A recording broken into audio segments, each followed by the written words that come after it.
Hello, good morning federal employees. My name is Dallen and welcome back to another incredible episode here.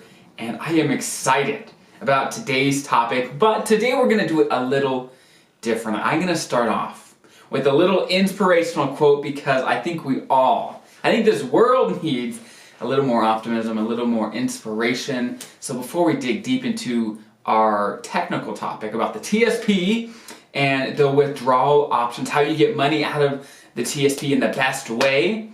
Before we dig into that, let's hear from our friend Oprah Winfrey. Okay, she says, hey, be thankful for what you have and you'll end up having more. But if you concentrate on what you don't have, you'll never, ever have enough. Who can say it better than Oprah Winfrey? She does an incredible job, has some incredible quotes out there. So I just wanted to share that. I came across that. I can't remember exactly when, but I thought that was a great thing to share because I think we all are very good at comparing ourselves to our neighbors, to our family members, to our friends, whoever it is. Say, hey, wow, if I just had what they had, if I just had this, if I just had that, then things would be better, right? And I think pushing and working for better things like we talk about on this channel is a great thing, but always being grateful and looking back and being grateful for all that we have is an incredible thing to do that can make what we have enough, right? And obviously we want to be prepared and we want to do everything we can to set ourselves up for success, but at the same time have gratitude. I think that's super, super powerful. So now that we are inspired and ready to go, let's talk about how to get money out of your TSP. So I've talked about this metaphor before, but retirement and prepping for retirement, especially during your career, you're working, okay? You're saving in your TSP, you're getting in years, you're doing all these things to prepare for retirement, okay? And that is like climbing a mountain, right? If there's any hikers, adventurers out there, you know that as you climb up the mountain, it can be hard, right? It's hard on the muscles. There's strain there. You're pushing yourself up the incline to the top. And then you get there.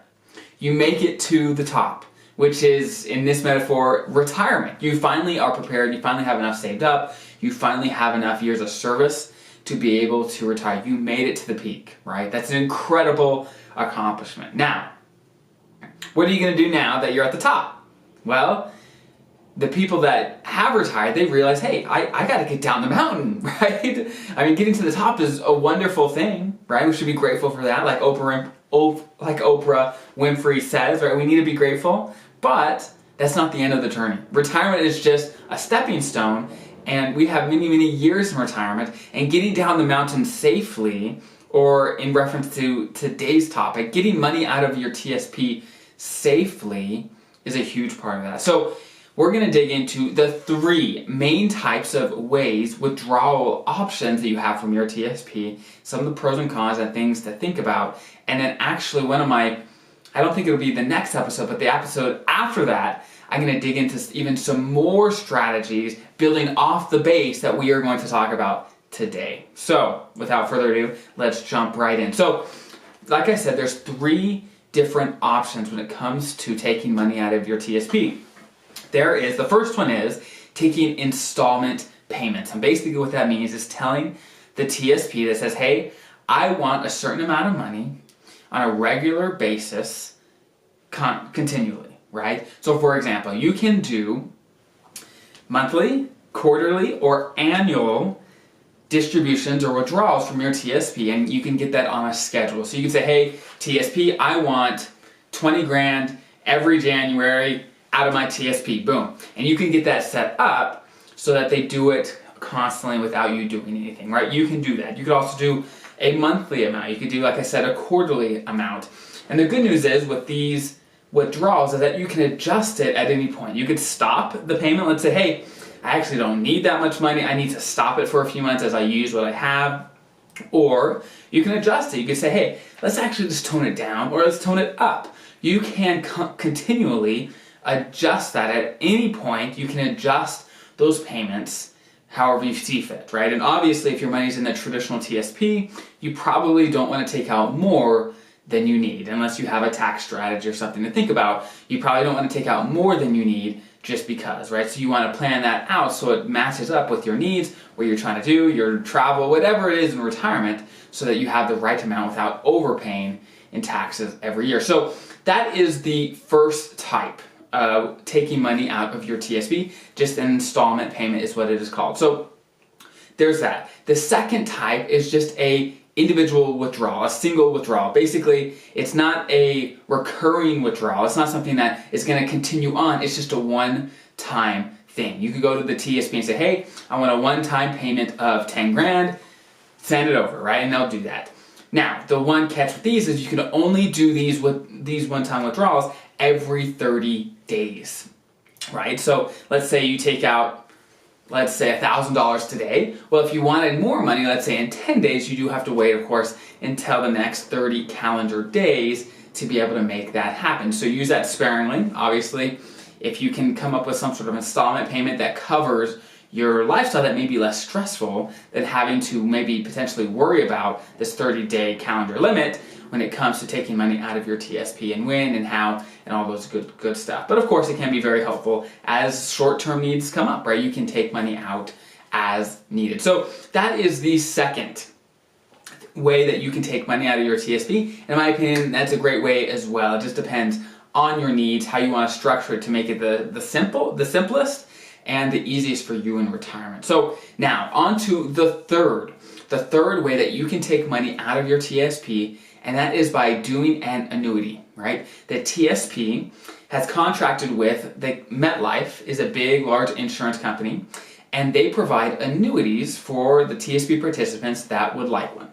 And basically what that looks like is you take a piece of your TSP or all of your TSP and you go to MetLife and say, hey, I want to do what they call an immediate annuity, where basically you give them X amount of dollars and then they promise you a monthly payment, an annual payment, however you structure it, for potentially a set of years or for the rest of your life, right? There's different ways to structure an annuity, and depending on what you pick, then they will determine how much they're going to pay to you every single month. And there's different options that you could pick. You can pick where when you pass away, it goes away, or you can pick where, of course, if you pass away but your spouse is still living, that they will get a piece of that. There's lots of different options that you can pick. And depending on the options, the amounts will be different, right? If you want it to last both your life and your spouse's life, then of course it's going to cost a little more, and the payment that you're going to get every month is going to be lower, right?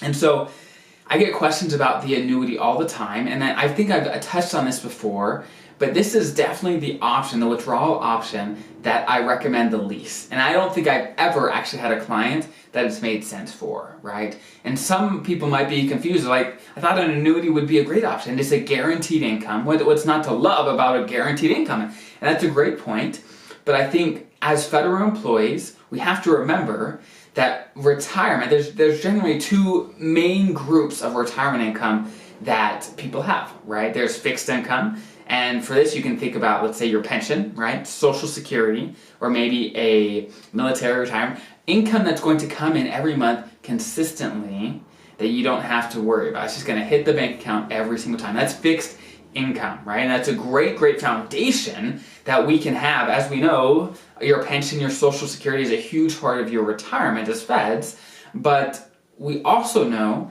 that things come up in retirement, right? We want flexibility as maybe an emergency comes up, or maybe we want to change our plan. Maybe things aren't as good as we thought, or aren't as bad as we thought. We want to adjust and adapt in retirement. Well, the problem with fixed income, it's hard to change it once you get it going. For example, your pension. What can you do to change it once you're retired? Well, not much, right? What about Social Security? Once you get it going, you've already applied, you've already started it. What can you do to change it? Well, not much, right? And the same thing applies if you get a MetLife annuity with your TSP. If you wanted to, could you change it? Sometimes you can, but you lose a ton of flexibility, and the growth rate is fixed. And right now, with interest rates so low, that growth rate is extremely low. The last time I checked, I think it was 1.6 something percent. That may not be perfect, but just kind of based on my memory, that's what I'm remembering. So the growth rate that they guarantee in this annuity is low, right? It's low, and you may be just better off with the G fund or something else if you want to be so conservative. But often for federal employees, because you have so much fixed income already, then often the annuity just simply doesn't make sense, because you want, of course, fixed income, but you want the flexibility. And let's say inflation goes crazy or things change in life, you want something that's going to grow over time with inflation, right? And that's where investments come in. You want a piece of your retirement income to be tied to something that will grow over time so that you can be flexible. And as inflation changes, as the standard of living changes, you can adjust as well so that you can maintain the standard of living and do the things that you love and want to do in retirement. So again, I'm not totally bashing an annuity. Sometimes annuities can be a great tool. I just say be hesitant before you pull the trigger on them. There's I think very few cases where it does make a ton of sense, and I would just be careful. I would be careful before you jump in and tie your money up into something that you can't adjust down the road. I love helping people build financial plans that are flexible, right? So, maybe we make a decision today, but if the facts change, which they will, right? They will change. If the facts change, maybe in 10 years, maybe the laws change, maybe taxes change, maybe inflation changes, that there's enough wiggle room, there's enough flexibility in your retirement plan, in your financial plan, so that you're still going to be okay, right? If you lock in all your choices and all your options to a few things, and then things change, what happens then, right? You have to have some flexibility in your plan. So that is why most of the time I don't recommend the annuity, right? I never like to say never use something, but in this case I'm going to say almost never, right? Almost never does the annuity make sense. So those are the three main withdrawal options when it comes to getting money out of your TSP. And the first two options are great, the annuity not so much. Now, when it comes to strategies on how to take money out, and let's say from the traditional TSP or the Roth TSP, and when that works, and some strategies to really get the most tax benefits out of your withdrawal options, well, that is actually going to be the topic of my next regular episode. There's going to be a question and answers next week, or as my next episode, but after that I'm going to dig into some withdrawal strategies on, okay, when should you take money out of where, and what are things that you can do to, of course, lower your taxes now, but also throughout your entire retirement. So stay tuned, that's going to be a great one, and I hope this is hopeful. I hope it reminds all of us that there's so much things that we can do to improve our circumstances, get the most out of your federal benefits now, and then of course in retirement. So I hope you guys have an incredible day, and I'll see you next time.